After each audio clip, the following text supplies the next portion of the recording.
What's up, Internet? Welcome to Once Over. I'm Kaylee, and with me today is Mike the Football Grump from Just Giants podcast. And today we are celebrating Egg Day by making an octopus omelette and also talking about Octopussy. He suggests the trade. The egg for your life. Well, I'd heard the price of eggs was going up, but isn't that a little high? There will be spoilers. Give it a good once-over. Giving us the once-over. Giving him the once-over. Give me a once-over. Down to give us the once-over. For a routine once-over. Once-over. Oh, just once over lightly. Mike, I am so honored to have you joining me on my channel again to celebrate the 5th annual Egg Day, which is a holiday that you created and I have been celebrating here on my channel for 4 years. It is one of my favorite holidays of the year, but I would love it if you would tell everybody a little bit about what makes it so special. So this is the 4th time that we're celebrating this, and this is my favorite Egg Day tradition, I think, at this point, is to celebrate it with you, because you always take it to the next level. And this is definitely the next level for us on the 5th anniversary of Egg Day. So Egg Day was something I came up with in 2020 in the height of the pandemic.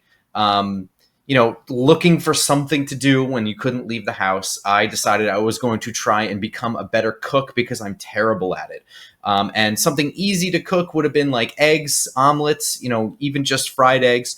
But I decided that I was going to learn how to flip eggs in the pan without the use of a tool, spatula of any kind. And it took me quite a while to master because I am not very good at these kinds of things. But I made eggs every single day until I was able to do it, and I finally mastered it on May 9th.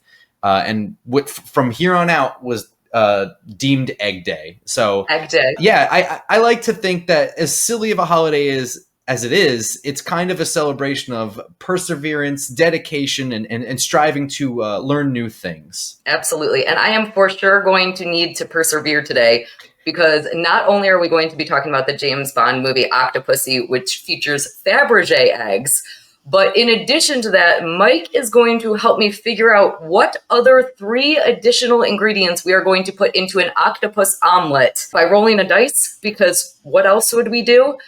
So before we figure out what gross ingredients I am going to be using, of which there are many, actually, maybe before we get into the movie talk, we should even talk about my ingredients here. So we have wasabi seaweed snacks, candy corn, kimchi, dino nuggets, Carolina Reaper cheese balls, so like little cheesy poofs. We have cola gummies, cola flavored gummies. Malic acid, so get it nice and sour. And I have put malic acid in eggs before. It was the worst texture ever. I am really hoping I don't get that one. Ube flavoring, Hungarian salami, and peanut butter. So we are going to make a gross, disgusting omelet. No matter which of those 3 ingredients we're choosing, we will also have octopus in there. Obviously eggs. Maybe we'll use cheese. I don't know. I'm going to take your lead on that. But it's going to be gross. I am going to need to persevere through this Egg Day.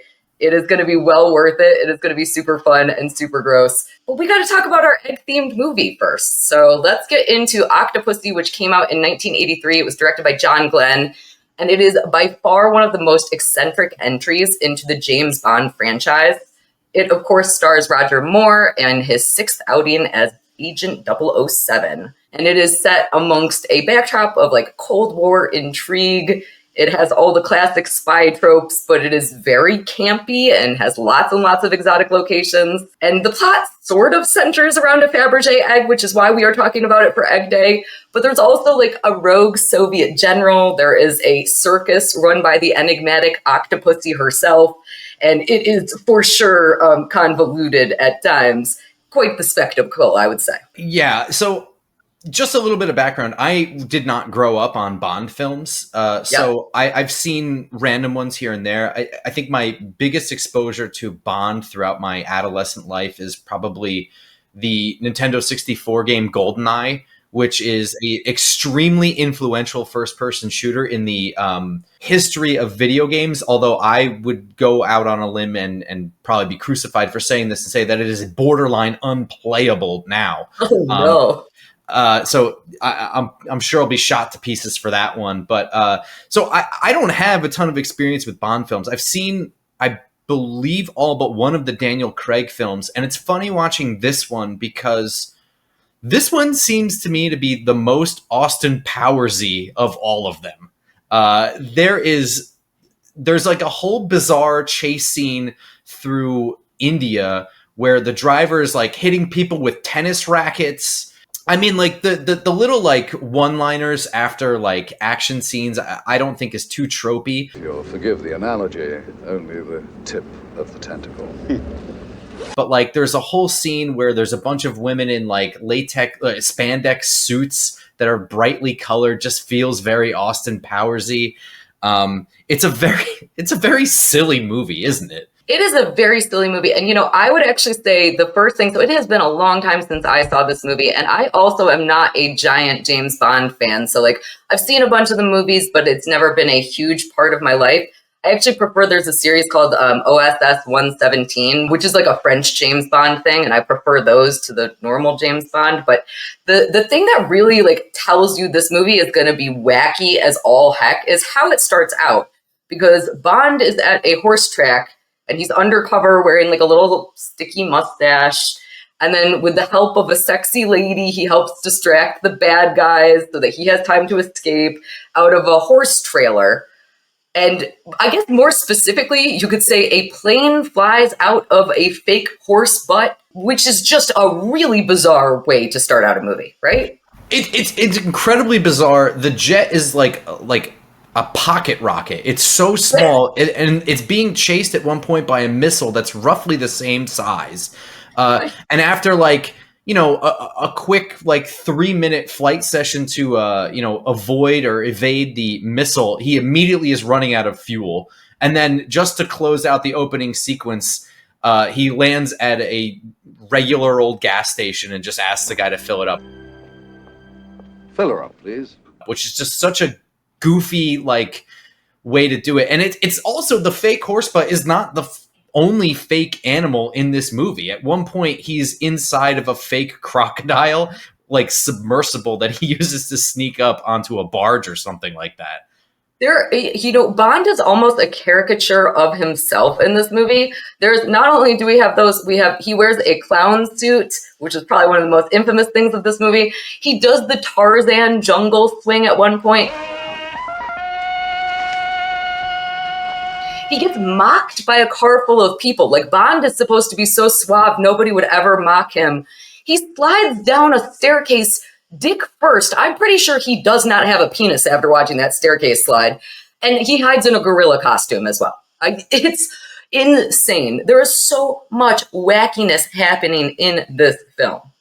Yeah, and I think that's what was a little jarring to me, is that like Austin Powers is not much of a stretch from some of the scenes in this movie. Like you said, like the Tarzan scream being dubbed over him, vine ropes spinning, which, by the way, that scene is like an adventure into exotic and dangerous wildlife for squeamish Westerners. Like in about 5 seconds, you are hit with a Bengal tiger, a snake, leeches, Elephant, and he walks into a like tarantula's web, and that all happens in like 30 seconds of him like escaping a palace or something like that. It's so funny. I have almost the exact same note. Like, I took a little bit of notes when I was rewatching this movie, and I was like, what the heck are we doing here? Like, why is this every single trope all like back to forth? It was absolutely crazy. I like the wackiness. I do. And I think that Roger Moore was probably the correct Bond to be a little bit wackier. And I think that makes this, again, it's a little bit of a spectacle, but he still is charming and he's still the Bond sorts of things that I want Bond to be. But it's just a little bit weird. Not only do I have a couple of problems with Bond himself, but I have a lot of problems with the villains of this film. So let's kind of talk a little bit more about what happens in the opening sequences, which is that we get to see a clown who turns out to be Agent 009, and he's getting chased through the woods, and he is like dropping his clothes. They're like getting caught on things. Balloons are popping. So he's getting stalked by a killer, and he ends up getting stabbed. I think he ends up getting got somehow. And it's a knife throw. Oh yeah, a knife throw. Oh, the circus stuff in this movie. I haven't even said the word circus yet, I don't think. Jesus. So he ends up going into the British ambassador's house. he busts through the door and he drops a Fabergé egg. And that Fabergé egg is kind of the glue that holds the storyline sort of together. 007 ends up figuring out that the Fabergé egg is a forgery and the real one is going up for auction. And this is how we start getting introduced to the bad guys. So this is where I got very, very confused. The main bad guy is Kamal Khan, and he is from India, and I think he is an exiled prince. He's definitely rich. I think he's supposed to be from Afghanistan, I think. Oh, you know what? You might be right. He is in India for most of this movie, though.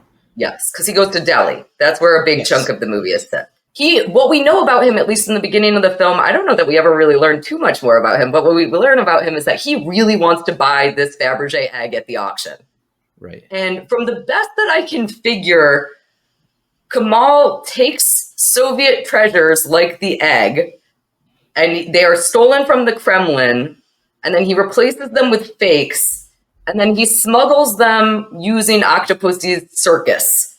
But I don't understand why he's doing any of those things. Like, I don't understand if his motive is money, if his motive is destruction of the world. Did you kind of get any of that? Well, you know, I thought it was confusing myself, so maybe I have this wrong too, but I thought that his end game was that he was working with, I would say, a rogue Soviet general, General Orlov, who's trying to combat inner politics among Soviet leadership for nuclear disarmament with the West. By doing so, I think his aim was to fund the completion of a nuclear weapon. So the Fabergé was stolen, replicated, and then I guess like payment for Kamal Khan is he gets the real one, they sell the fake one, and then the funding from the fake one therefore is used to make the nuclear bomb that they're going to detonate on Western soil. And I don't know. I don't know. It's so convoluted, sure. Right? It's a really, really, really weird plot that makes no sense. Of course, there are also other bad guys. So again, that kind of, you sort of made sense how they're tied together. But we also have Octopussy herself. So She is a jewel smuggler, and she is also the creator of the Octopussy cult. Yeah, and I think she's supposed to be sort of less of a villain and more of an anti-hero. Yes. I think that her end game is that she does shady things on the black market selling jewelry, but she at one point says that she violated no British law. I believe she's supposed to be a British citizen, but I'm not really sure. But at one point, I don't believe that she is knowledgeable or tied to this weird nuclear side plot. I agree. She definitely gets double-crossed. They do reveal later in the film that she is getting double-crossed. So she's kind of, I think anti-hero is exactly the correct way to describe her. She is not necessarily a good guy, but she also is not in the baddest of the bad guys. And she, of course, also, because she's created this Octopussy cult, she has a whole bunch of other followers, including Magda, who is a member of this cult. And she is also a henchwoman for both Octopussy and for Kamal. Yeah, and I think that's like a clever misdirect in this film, is that Magda is the first person that Bond sleeps with in this movie. I believe that's correct. And she has the octopus tattoo on her ass, I think. And she says, "Oh, that's my little Octopussy." That's my little Octopussy. And I think that's a really clever misdirect, because I certainly thought that was supposed to be Octopussy at the beginning of the movie. Yeah, you're definitely right. And one of the things that's so unique is that Octopussy, the character, she actually doesn't appear on screen, at least not her face. We see a little bit of her kind of shadowed. She doesn't appear on screen until a full hour into this movie. So this movie is about 2 hours long. And so halfway through the movie, despite the fact that she is the titular character, not only that, but the first really female Bond villain, and she is not on screen for so long. I think you're totally right. Misdirect is the correct way to think about that. And it's neat to look at it that way, because it's always nice to have extra women in the Bond movies, especially when they get to be on the villainous side. Oh, and she's got a whole troop of them, which at one point they get into, and again, this is so Austin Powersy, but at one point there's a battle going on between backflipping trapeze women in colorful spandex and literal like security with automatic weapons. And it is so silly. They're circus people. That's what they got to do. Yeah. So let's talk a little bit more about what happens with the egg, because the egg kind of gets lost in the second half of the movie, but we do get to follow the egg around a little bit. So at the auction, Bond goes to the auction and he ends up sparking a bidding war. But before the egg is finally and ultimately bought by Kamal, Bond actually swaps the real egg for a fake egg. This then brings all of them over to Delhi, and Bond tracks Kamal and ends up playing backgammon with him for the egg. He ends up putting the egg up as his money. Yeah, so they end up playing a game in which I guess it's like super obvious. Like they're literally saying, it's like, oh, you get a double six every time you need it. Always a double six when you need it. Always. Or whatever. It's like clearly playing with loaded dice in what I think is like not only like a high stakes like backgammon thing, but like a very upper class like gambling. Yes. I guess you wouldn't call it a gambling den, right? I guess you call it a gaming parlor. Yeah, it is very fancy. Well, that leads us into, since we're talking about dice, I suppose that we should do a dice roll for the first ingredients in my disgusting octopus omelet. I'm wondering if you will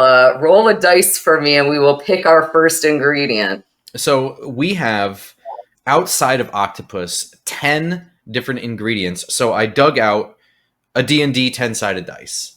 So I'm going to roll this bad boy here, and you've got ingredients tied to numbers, I believe, over there?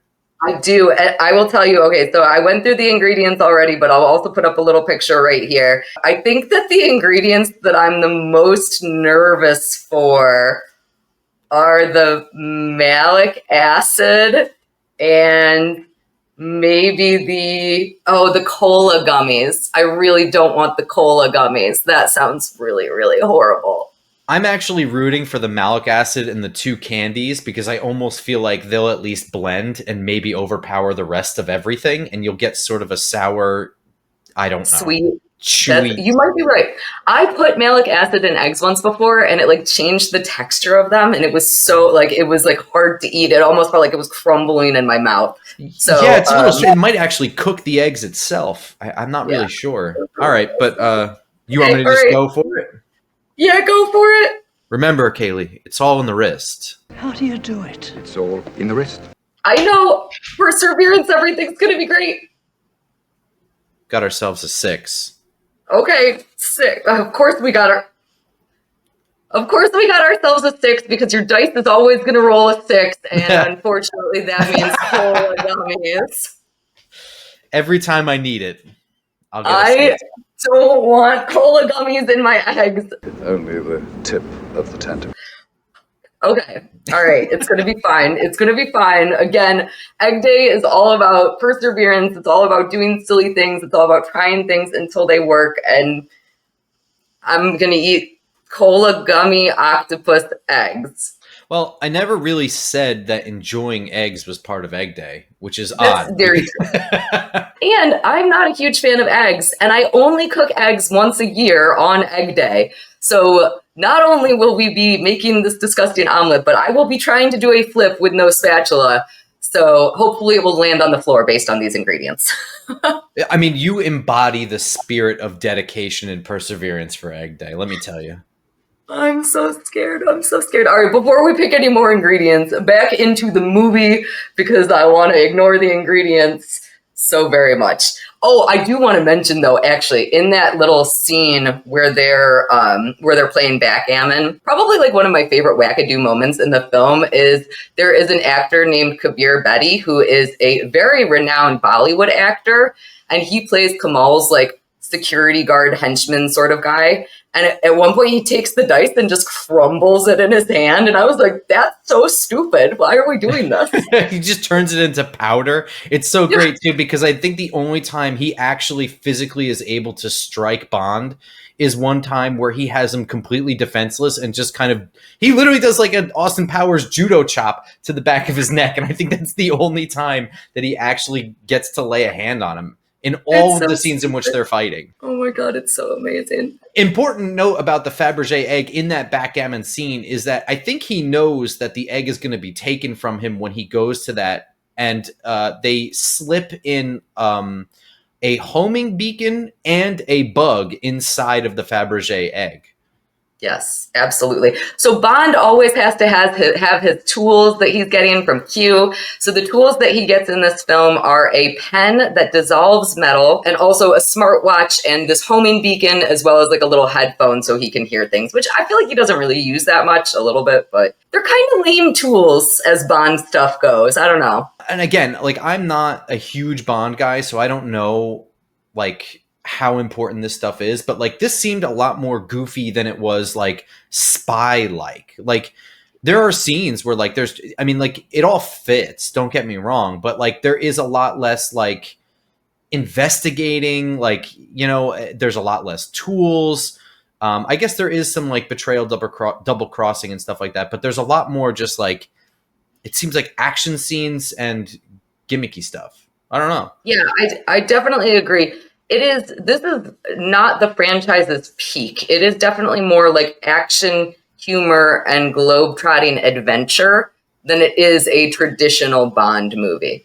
Yeah, and it's, I mean, this is a weird take, and you're more the cinephile than I'll ever be, but spy movies are kind of like slightly, aren't they basically just noir films, but like with color and a little less intrigue? I think that's actually a really good way to describe a spy movie. I never thought about it that way ever before. It is definitely, I would say, generally for spy movies, we focus a little bit less on the women. Of course, Bond is a woman chaser, so that's not the case here at all. And he, you know, the idea of James Bond kind of created that stereotype, is like him. I always feel like if it's James Bond and Captain Kirk, if there is a woman around, they are distracted by her. As soon as a woman shows up, both Captain Kirk and James Bond are like, humana, what? Like, and don't remember anything that has existed in the universe. So I'm not a Trekkie, so you lost me a little bit on that one. But at the same time, distracted though he may be, I mean, there's even one point where he just takes like a camera that's in Q's office and zooms in on a decent set of cans for no reason other than humor. Yes. He's always calm, cool, and collected around women. Always. Absolutely. And that is where him and Kirk, I think, divert quite a bit. Kirk gets very distracted by women to his detriment, whereas Bond gets distracted by women and uses them to his advantage. And I think that is very, very cool. So as we move on in the film, we get to see a pretty cool 3-wheel car chase scene through a market in India. And you kind of talked a little bit about all of like the ideas of like the tropes of a Western, like of a Westerner seeing a jungle. In addition to that, here we get every single stereotype possible, all crammed into one in this market car chase scene. It's like one of these little like 3-wheel buggy cars popping wheelies, launching off a ramp. At one point, Bond walks over hot coals. He throws somebody onto hot coals. He throws a guy on a bed of nails. He steals a sword from a sword swallower's mouth. It is, again, it's like all of these stereotypes just like do right into this one scene. You're 100% right. And there's a great line at the beginning of it too. Also before the chase scene, the guy who picks him up, Vijay, who's one of my favorite characters in this movie, is like a fake snake charmer. Like that's his cover, which is another trope. And you go through all these tropes, and they're, like you said, they're all like back to back to back to back. And now it's really clicking for me right now. Is this not the exact sort of scenario as like the beginning of Aladdin? Doesn't the same thing happen where he's being chased over like a watermelon, and there's like a fire breather, a sword swallower, like, and a bed of nails? I think all of this exact same stuff happens. I think you're 100% correct. Dang it, Aladdin, stealing from James Bond. In my opinion, the Aladdin music is better than the music in this, which, you know, I mean, we got our stereotypical Bond music. We got it as a little bit funkier than it has been in the past, but it's Bond music is what we have in this movie. Aladdin is, the animated Aladdin is, I think, in probably my top 3, but definitely my top 5 Disney movies. It is an amazing, amazing movie. I completely agree. Completely agree. I love that one. That Beauty and the Beast is up there for me. Lion King got to be up there. Lion King's great too. Let's get back into the tools. So we are. I'm nervous about the eggs. Can you tell? Yeah. I'm like very up here in energy right now. Okay, so in talking about the tools, we talked a little bit about the tools that Bond has, but Kamal's henchmen also have a weird, the way that I want to describe it is like a saw on a yo-yo string tool that, as far as I can tell, the only way to use this weapon is that you have to be at a high vantage point, which seems super inefficient, right? It doesn't even make any sense because, like, when it returns to you, how do you catch it? Because he's not wearing gloves at any point, which also, by the way, this is Egg Day.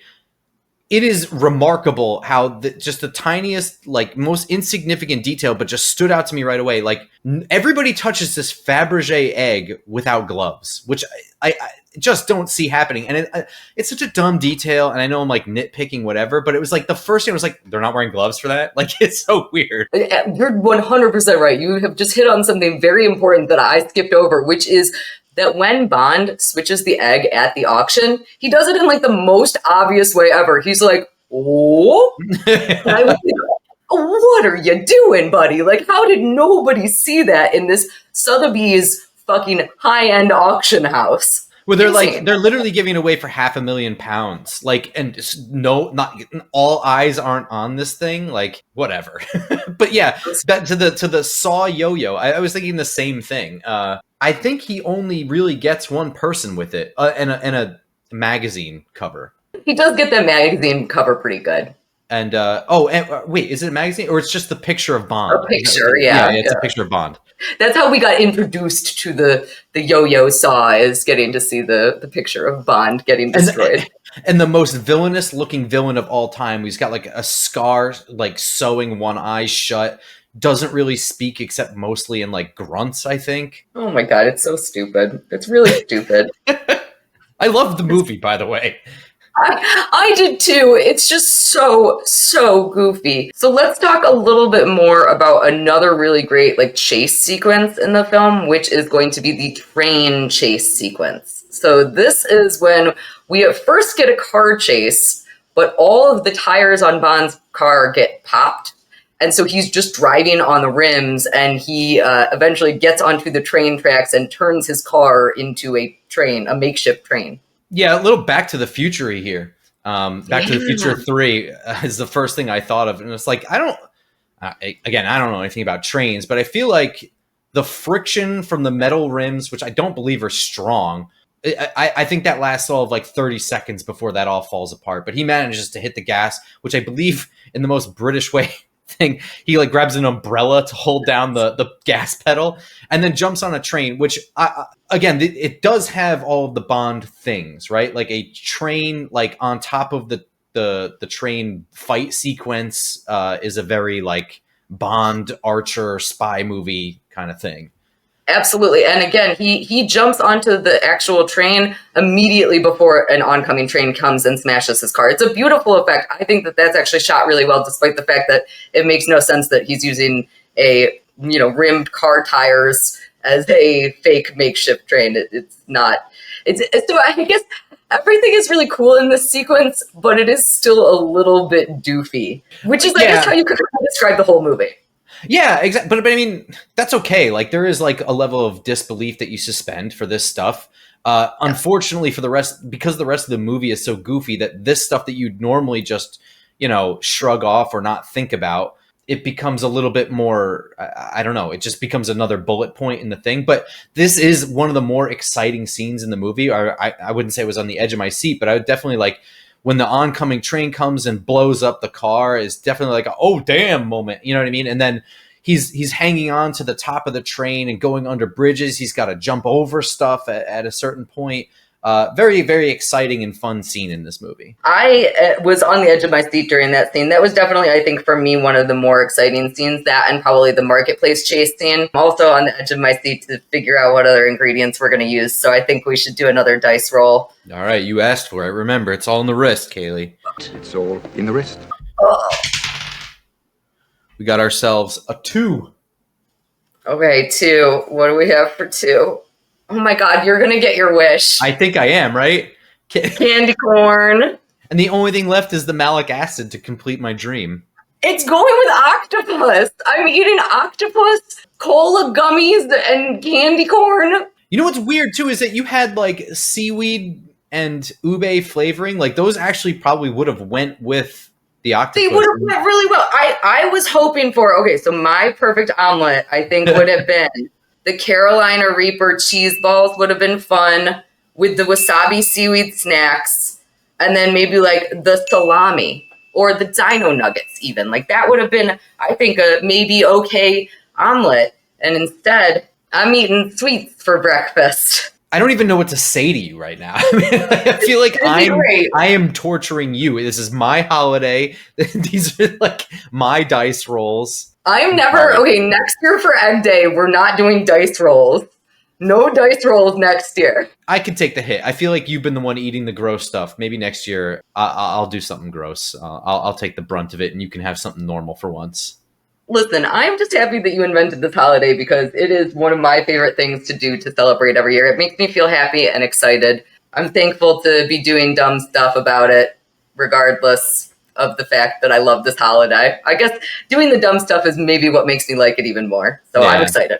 It's fine. It's going to be fine. Everything's going to be great. Goofy holiday, goofy ingredients, goofy movie. Yes. Yes. That's perfect. So after we get this really, really super long chase scene across the top of the train, again, this is where we get the gorilla suit thing. Bond ultimately ends up getting caught by the twin henchmen that have been following everybody around the whole movie. But he does end up succeeding and persevering during that fight because he ends up killing one of the henchmen, which allows him to get revenge on the death of Agent 009. I believe they're part of the circus, and they are. They're part of like a knife throwing spectacle. Yeah. Where like one guy is tied to a wheel and he throws knives blindfolded at him, and then after he throws all the knives and doesn't hit him at all, then he puts the blindfold on and his partner throws a knife and he catches it with his hand perfectly or whatever. So they're expert knife throwers, and there's like even like a comical like I hate my boss scene where like he's throwing knives, he's like practicing. I can't remember what it is, but yeah, so he ends up killing one of those guys in that like is it the train compartment that they're in? Yes. Yeah. And then he's hiding in a gorilla suit, but it's like the third time in the movie where he makes a sound and like reveals his location. The guy knows where he is, but he's able to escape at just the right time.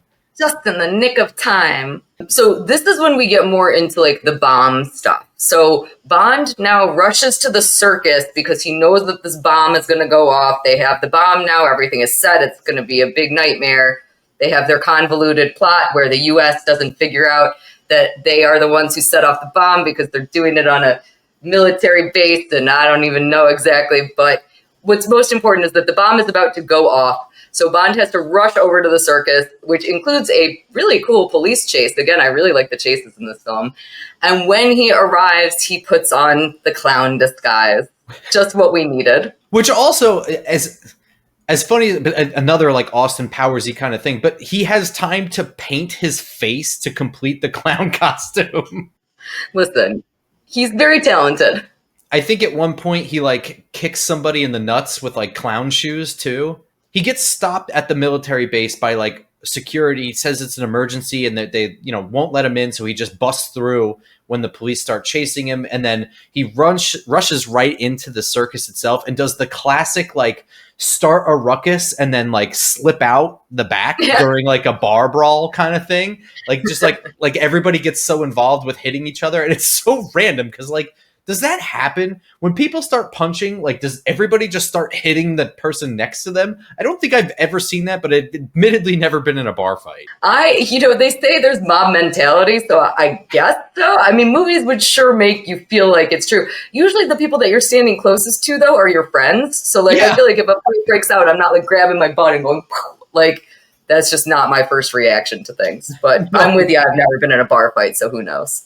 And then I guess he slips in, knows exactly where the bomb is because he did witness where it was placed in the, which I don't know why you bother to do shit like this. Like, you can set that bomb off. It's a nuclear bomb. It can blow up anywhere on that base, and it accomplishes their goal. Where like the nuclear bomb is set to mimic exactly what an American Western like mid-tier bomb is supposed to do. Yeah. And the idea is that if something like that detonates on an American base, it will be viewed as an accident or mishandling of American weapons by American soldiers, thereby making NATO want nuclear disarmament, or maybe I have that backwards. Maybe that amplifies, Soviet dominance in some way nuclearly. I have no idea. That would be the most plausible explanation.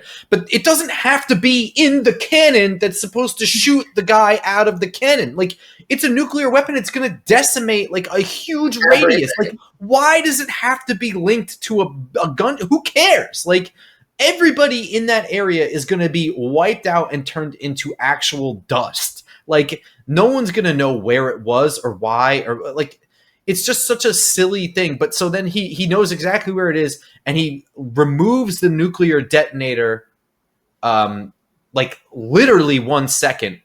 Not only does he remove the nuclear detonator within 1 second, but he's still in his clown makeup while he does it. Like, this movie is literally trolling us, right? Is that James Bond, at the height of the film, when he's doing the biggest of big things, he is wearing clown makeup. I think at one point, even like in the next sequences, his like clown nose is like stuck to his chin. Like, this is absurd. It's completely absurd. I cannot believe that somebody was like, this is gonna be a good way to make Bond look. We're gonna take him from, shaken not stirred to clown nose on chin. Yeah, I don't know if this is like Roger Moore's last foray as Bond, and maybe it was like kind of a fun send-off for him rather than the more serious ones.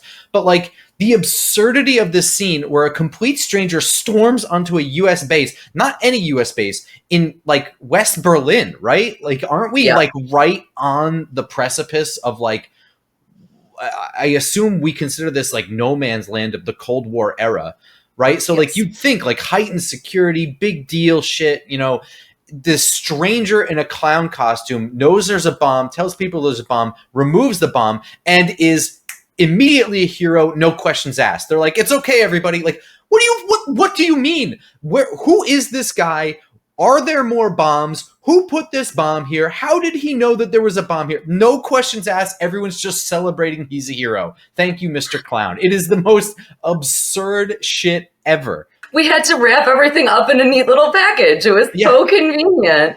It's very, very, very, very absurd. And you hit on, because after we get through this weird clown stuff, Bond is still trying to take down Kamal. So Octopus is called. There's no like debriefing here. Bond's work isn't done because Kamal Khan has gotten away. He had to leave 30 minutes before the blast. So he's long gone, and Bond has to chase him now. Yeah, so this is when Octopussy's cult infiltrates Kamal's hideout. And you pointed this out before. There are tons of circus-y moves. So again, we get like another like shot of like rapid fire. Every single person who is fighting in this sequence is doing something that you would do at the circus. We also didn't talk about one of my favorite circus-y moves that happens actually earlier in the film. So we mentioned the character Magda. At one point when she steals back the Fabergé egg, she does like this like aerial silk move where she goes down the side of a building in her dress. She twirls down in her sari, and it unfurls her, and it's quite beautiful. And that was an incredible sequence. And apparently, she did that stunt herself. That was a real stunt that she actually did, which was, I thought, very interesting. That is awesome, and that is a really fun scene, especially because the entire sari comes off, and she's just down to her skinnies. Yeah. Oh, yeah. And she looks great. Amazing. Yep. I think it is so funny, though, that they like keep hitting us over the head. They're like, don't forget, this is a circus movie. Don't forget, we're in India. Don't forget, like, did you forget? Because let me just remind you for like 1 second. Like, they feel like they have to keep doing that throughout. So this leads us into another fight, which results in Bond and Kamal in airplanes. And then Bond and Kamal's minion are fighting on the wings, and Kamal's plane crashes in like this fiery, crazy explosion. But Bond and Octopussy are safe, which is good because, again, now she's like a good guy. Yeah, like I said, there is a relationship between Octopussy and Bond through her father, where I think she has like a respect for him, and I think at one point she basically asked him to stop working for the government and work with her and just be out for themselves, and just use their skills to live a happy lifestyle, whatever. So yeah, that scene, he jumps on, he rides a horse to the back of a plane that's taking off, which is now, this is like a dual propeller plane. So we're not on like this mini jet anymore. And he, as it's taking off, he grabs on, okay, I'm with you so far. And then he's like climbing up it, but that plane gets some serious altitude and he's just holding on. They're doing some like dogfighting maneuvers where he's like doing barrel rolls and he's still hanging on. He at one point disconnects the motor for the right propeller, which he's now forcing him to like lose altitude, which whatever. That all makes sense. But I mean, again, I don't know anything about trains. I don't know anything about spy movies. I don't know anything about movies. But I certainly don't know anything about planes. But wouldn't it be hard to fly a plane where now your propulsion is lopsided to only being the left side? Like, wouldn't this be like, oh God, like for the rest of the flight, like holding onto the wheel? It doesn't really seem like it's that. And then he sends his henchmen out to go fight him on the plane after fighting him on a train. And I think he just ends up just shoving him off of the plane to his death. Yes. He flicks them with like a little like, oh yeah, the like antenna or whatever. I was like, that was really goofy. Which is a little Austin Powers-y. Yeah, I think you're totally right. This definitely, as an entry in the Bond franchise, this definitely leans into what became Austin Powers a ton, absolutely a ton. And with a name like Octopussy, really, how could it not? Like, they knew what they were doing. And I will say, after this plane crash, this plane sequence ends, we get to close out the film with scene that Bond is now recovering from his injuries. He is with Octopussy, and there is a extremely not subtle reference to the fact that Bond is horned up, because when he has this leg in a cast, it is very much a massive leg erection while he's like making it with Octopussy. And I was like, you're just making fun of me this whole time, you silly movie, you. Great. Yeah, and he's in like one of those comical, which I've never seen in real life, like suspended pulley system things, like holding up his busted limbs and elevating them or whatever. And she's like, oh, I'm super bummed out that you're in such a weakened state, and he just like busts out of it and like pulls her into like kind of a dip and makes out with her or whatever. Which is just like, I assume that they only use those pulleys for extreme circumstances. He's not in a cast, as far as I saw. He's just literally got suspended limbs in this silly contraption. This movie really shows what a man would do for a woman, I guess is what we're learning. Yeah. So I think that's kind of what all Bond films are. You're right. I think even with down to the name of the movie, this really is the caricature Bond film of Bond films, isn't it? Like I said, I haven't seen a whole lot of them, but comparing to the Daniel Craig ones, like as much as there is like some humor woven into it, there's certainly some sexuality and goofiness woven into it. This is a whole different level of lack of seriousness by comparison. And I don't know if this one sticks out like a sore thumb in that regard, where it's the most quote unquote like fun one. I don't know. I think it is definitely a fun but flawed installment in the series. It had been a long time since I watched it, and I enjoyed watching it the whole time, even though I didn't really understand the plot, even though I thought there were too many villains, even though I didn't really feel like there was a strong villain like we get in some of the other films. It's climactic. There is all of the interesting showdowns in East Germany, in India. It's a little uneven, but it's still interesting and absolutely a fun watch. Although, again, Bond in a clown costume is not something that I ever really thought that I was going to see. I feel like they're clowning us. Yeah, really. I kind of enjoyed it. Like looking back at it, it's like one of those ones that I think that if it comes on TV and I see it, I'll smile and just leave it on and just sort of Yeah. absorb the goofiness that is this movie. It's just kind of a silly spy film, right? So we are going to have to rate this movie out of 7 thumbs up, but I think that before we do that, we should pick our third and final ingredient for the octopus omelet, which I'm very nervous about. So I'm going to have you do one more dice roll, and then we will give our final ratings of the film, and then I will make an omelet and try to flip it with no spatula, and it will be gross. It's all in the wrist, Kaylee. It's all in the wrist. And I got an 8. Oh, well, we are having a purple omelet because we got ube flavoring. So for people who don't know, ube it's kind of like a potato. It's like a starchy sort of potato. It is purple. It is heavily used in like Filipino cooking. It is my favorite thing that has ube in it is actually ube cheesecake. So I guess we really did end up with all of the sweeter side of things. We're making a purple omelet today is what we're doing. Holy shit. We're making a purple octopus candy corn gummy omelet. I don't know. This is going to be weird. All right, well, I guess we have to get into it. Why didn't we get a single ingredient that I wanted? Why couldn't we get any salty, yummy stuff? Stupid dice. Okay, all right. Before I start cooking, because I'm getting very anxious about the cooking, I'm going to have you help guide me through making an omelet since I only do it once a year. So you're going to have to help me with all the steps that I need to take. On the plus side, I think that the candies are going to melt into it, so I think we're just going to be able to put them in there. Before we do that, let's give our final ratings on Octopussy from 1983. What would you rate this movie out of 7 thumbs up, Mike? So I'm going to go with 5.5 thumbs out of 007 thumbs. For me, I think that this one is fun. I know it's not so serious, but that's okay. Not everything has to be serious. And for me, the biggest detriments is that it's a little too tropey too quickly. There is so much silliness that it is a little difficult to take seriously in any regard. And then the biggest thing for me is, this is going to sound pretty shitty, but these were not, in my opinion, the most beautiful Bond women. Octopussy, I mean, listen, I'm not trying, but also even Bond, like Roger Moore is like, correct me if I'm wrong, like he's fairly aged for Bond in this movie too. It just seems like I don't know. I feel like that we could have went for all the women that are in this movie. I don't know. Thought that there's probably hotter Bond chicks throughout the franchise, right?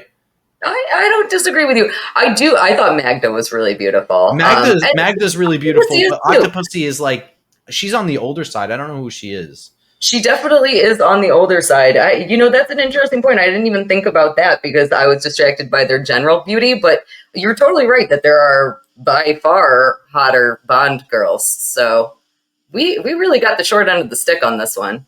Or But I guess 5.5 thumbs is not a bad. I'm not trying to shit on the movie for that. No. Oh, you know what we didn't even talk about also? We didn't even talk about the octopus scene, which there is an octopus scene. So perhaps while we're making octopus, it's just one thing. I'm going to hope that I didn't mess up my octopus and I don't get poisoned with it or get an octopus jumping on my face. It's fine. Everything's going to be fine. I'm nervous. Can you tell that I'm just rambling now? None of those words made any sense whatsoever. I'm nervous too because I got to guide you through making this disaster, and I've never worked with octopus in any regard. Is yours like pre-cooked? Okay, so I have already pre-cooked the octopus. So the octopus is pre-cooked. We're just going to chop that up. So it's going to be little teeny tiny pieces, kind of like you would have peppers in an omelet is going to be the goal. Okay, so let me start prepping ingredients and getting eggs and all of those things. So I need eggs, butter, salt, pepper. Yeah, and you're going to need a pan and a bowl. Should I add cheese to it? 64 slices of American cheese. You can, I don't know, man. with the sweets, it's going to be kind of bizarre, but get the cheese out and make the determination based on how it looks, right? Are you even like a seafood? I'm going to eat a little piece of the octopus. Ugh. Oh God, that grosses me out so much. Candy corn. Oh, it's so hard and old. Did you pull it out of your drawer or did you just buy that? It's been sitting in my house for like 2 years. Oh God. I like candy corn though. Little gummy. Oh, that's also really chewy. Those I just bought. Haribo chewy gummies really test my teeth. I can't believe that I got both candy corn and fucking Coca-Cola gummies. Oh my god, that's gonna be so fucking gross. Okay. Yeah, this is going to be wild. I'm not really sure what I expected you to get, if I'm being honest. Like, I thought it was going to be a horrible combination, and it feels like you have stuff that sort of goes together, but just not anything you want. I really went for it. Are you going to add, what kind of cheese are you going to add if you add any at all? I have American cheese and Kraft cheese slices. That's it? Just slices? Have you been up all night eating cheese? Okay, all right, we can work with that. That'll melt really quick. It'll hold it together. No, it'll hold it together. It should, yeah. The bowl is going to be for you to whip your eggs in with a fork. Well, I figured that since we were talking about a James Bond movie, that I would have to make my eggs shaken, not stirred. I like that better. You don't need the bowl at all. That's excellent. So we're gonna shake our eggs up. Okay, so Please clean that very well when you're done. Okay, let me open up this ube. I bought this to make ube cheesecake, and then I still have not made ube cheesecake. So one day, maybe this will inspire me to finally do it now that it's open. I'm thinking that we could probably pour that directly into the eggs, right? Oh my god, it's so purpley. I would give it a taste and see how strong it is, because I won't know how much to add. Because if it's like vanilla extract, we're talking like a very small amount, right? Oh boy, that's all over you. Oh my god, it's not. It's my fingers. My fingers literally dyed purple now. Oh my god, no. I'm gonna go make my teeth not be purple. Yeah, go ahead. Mike, it's not coming off. It's not coming off at all? Oh my god. It's hard for me to see it. I'm ready.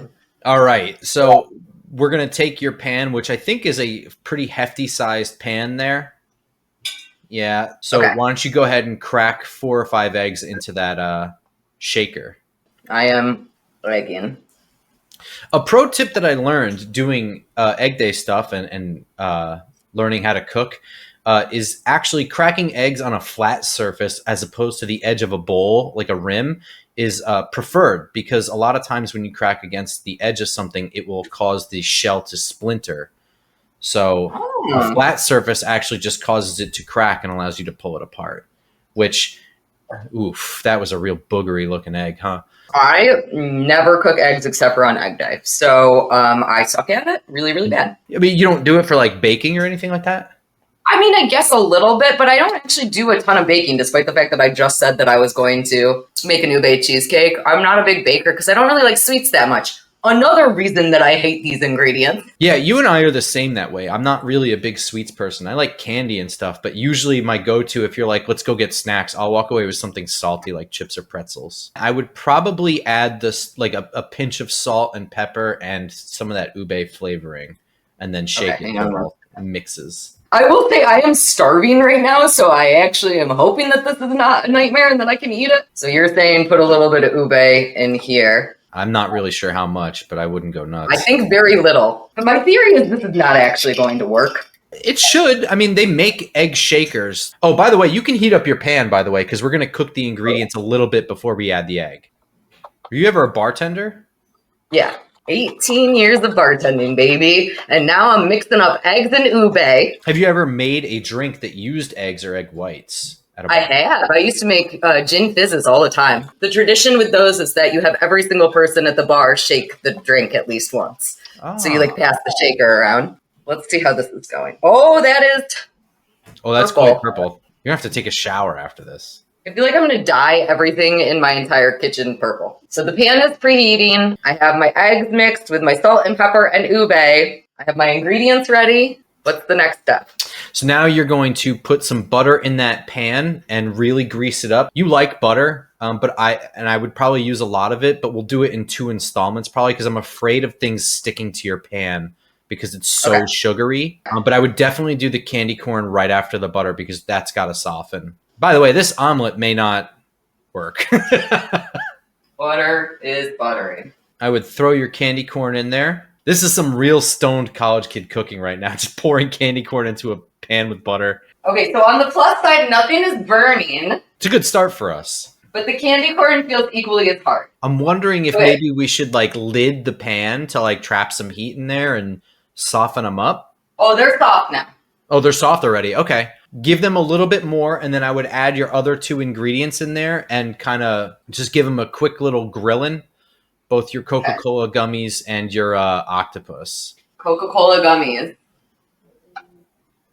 Delicious octopus. Oh, that's sizzling. Oh my God, it's a disgusting mess in here. Oh, God. I can only imagine the smell. It smells, strong. Okay, do I put the eggs in now? It looks pretty intense in here. Yeah, if it's looking intense, it's time to pour. Oh, good God. Yeah, look at that. Oh my good God, Mike. Okay, so what's going to happen is the egg that's touching the bottom of the pan is going to cook. Oh, Yes, I can see that happening already. so what you want to do is give it a couple of seconds, and then you want to start pushing gently from the edges so that you're pushing the cooked egg towards the center, and you're allowing Okay. the uncooked egg to flow into that vacant spot and cook. And you want to go all around the pan and do that. Oh my God. Okay, on the plus side, it doesn't seem to be sticking to the pan. Good. What's the negative side? I have to eat an octopus, Coca-Cola, and candy corn omelet. You sure you're not struggling pushing that? No, I'm just bad at things. So use your wrist a little bit too, kind of angle the pan to like make the egg flow where you want it to cook. When you're ready to flip it, you don't want the bottom to be burnt, but you also don't want there to be a pool on top, because then it's going to get all over your walls, all over you, everything. I'm really hoping you pull this flip off. Okay, I'm just going to kind of show you what it looks like as of right now. You're still real liquidy on top, yeah? Yeah, it's still very liquidy on top, but it is coming down. Everything's going to be wonderful. It doesn't smell as bad as you would think that it would. Does it smell sweet? It does. It smells mostly like the ube, actually. It's I'm making it fall apart now. It's starting to look Oh God, it's so disgusting. gross. So keep kind of shifting that pan around. Is it able to move? Half of it is. Oh God, I have just decimated this. I think we're gonna end up with more scrambled eggs. That's usually when you fucked up omelet, you wind up with scrambled eggs. So it's not the end of the world. Okay. If you're ready to flip, remember, it's all in the wrist, Kaylee. It's all in the wrist. You're going to want to kind of go forward. Like, I don't know how to like describe it, but forward and like, don't be shy. Be violent about your jerk backwards, and it'll kind of use some physics. Okay. You got this. I believe in you.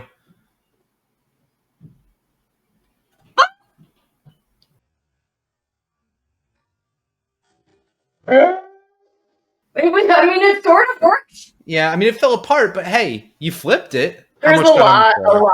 lot of ube eggs on my floor right now. Oh, no. I'm gonna do Okay. it one more time. I feel like I can do a better one. Here we go. No, that was much worse. Oh, I'm so happy with how much just fell on my floor. Okay, now that you flipped it, it's time to add your American cheese. So you're gonna rip a little strip off and put it on top, and you're gonna want to flip one side on top of the other.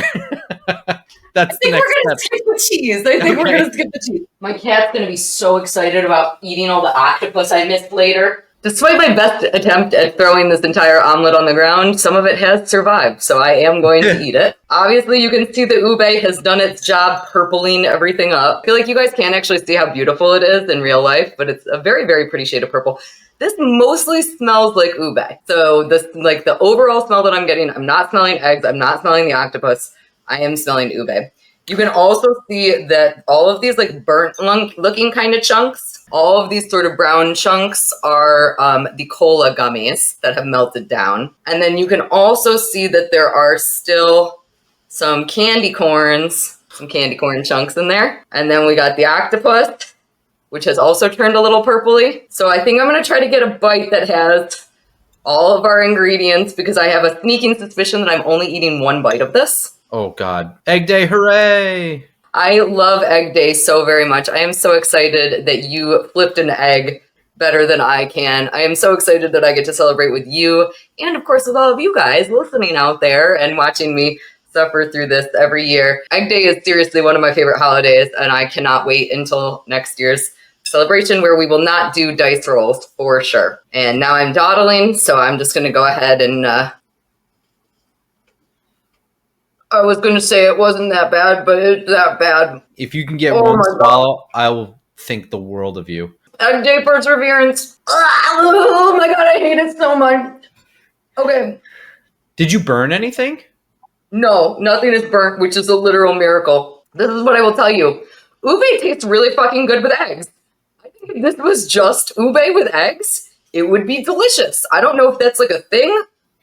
The ube flavor is lovely. As soon as I got to like the octopus and the candy corn and the cola gummy, I wanted to die. Oh, that actually made my stomach feel not good. I'm not surprised. I will say the octopus had almost no flavor. So I just boiled the octopus before I put it in here. So I don't know if maybe that's because I just didn't season the octopus very much. I mean, I guess the Octopussy I didn't season very much. That's my little Octopussy. That's horrible. I mean, Who what would did we thought, man? I will say, though, that if you like a little bit of sweet, putting ube in your eggs might be a legitimate thing to do. I could imagine eating that. I guess that makes sense because, again, ube is used a lot in baking, so it's got to at least somewhat. I feel like I want to vomit right now. That was so fucking bad.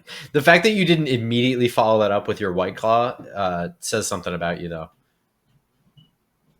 I do feel like I need to do one more bite. I don't think I can do it. I can't do it. I can't fucking do it. You don't have to finish the second bite. So I have this lump here that is the real reason that I feel like I need to do a second bite because I can't fully figure out what that is. I think it's a Coca-Cola gummy mostly with octopus. Oh, man. All right, I'm going to do one more bite, but I am also going to open up my garbage can in case I need to spit it out immediately. Yeah, the octopus was less offensive than I thought that it would be. And again, the ube, kind of good. All right, my garbage can is directly below me and also open in case I need to spit it out. Oh. Nope, done. That's horrible. I'm sorry that you had to watch that. I'm done. Good of you to rally. Well, again, Egg Day, all about perseverance.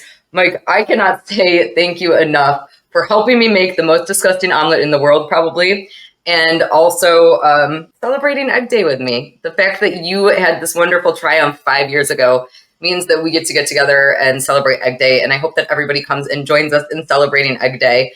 I want everybody to be able to enjoy the fact that we persevere through life, that we try our hardest, that we keep trying until we don't, fail anymore. And I think it's a great day to remind us all to never give up. So thank you very much, Mike, for introducing this holiday to us. I would love it if you would tell everybody a little bit about Just Giants and where everybody can find you. Thank you for having me on. Thank you for hanging out with me. Thank you for embracing my silly little holiday. And thank you for showing it to the world. I mean, this was sort of my little dumb secret. I don't even remember how I told you about this. I'm not sure how it ever came up in conversation, but thank you so much. I enjoy doing this every single year. It's never a bother. This is always a lot of fun, and I can't wait for what we're going to do next year. It'll be our you and me. This is my 5th anniversary. It's the 5th anniversary of the holiday, but for you and me, next year is going to be like the 5th anniversary of us doing this together. So we'll have to go completely balls to the wall. Yeah, I'm a big football guy. I'm a huge New York Giants fan. So I have a Giants football podcast called Just Giants on YouTube that I run with my cousin, the Cranky Fan. But I was most recently, this entire month of April, featured on the Giants Nation pod with Bobby Skinner. He was formerly of Talkin' Giants, a very, very big podcast. And we went through the entire NFL draft season. We live streamed the entire draft. And I work very closely with Bobby all the time. So even if you're not a fan of the Giants, if you're just a fan of football and college football players transitioning to the NFL and that sort of thing, that's sort of my bread and butter. And that's where you can find a lot of that stuff with me and Bobby on the Giants Nation pod as well. Yeah, and I'll have all of that stuff linked down below. And I've told you this before, but I am not at all a football fan, and I haven't enjoyed your breakdowns of things. I think that you're incredibly, incredibly talented. So I would say even if you're not a football fan, you will have a ton of fun listening to either of those podcasts. Definitely go check them out. Subscribe, do all of the things. Thank you so very much for watching me eat purple eggs today that was sort of an omelet a little bit. Happy Egg Day to everybody, and I will see y'all soon with no purple eggs. Happy Egg Day. Happy Egg Day.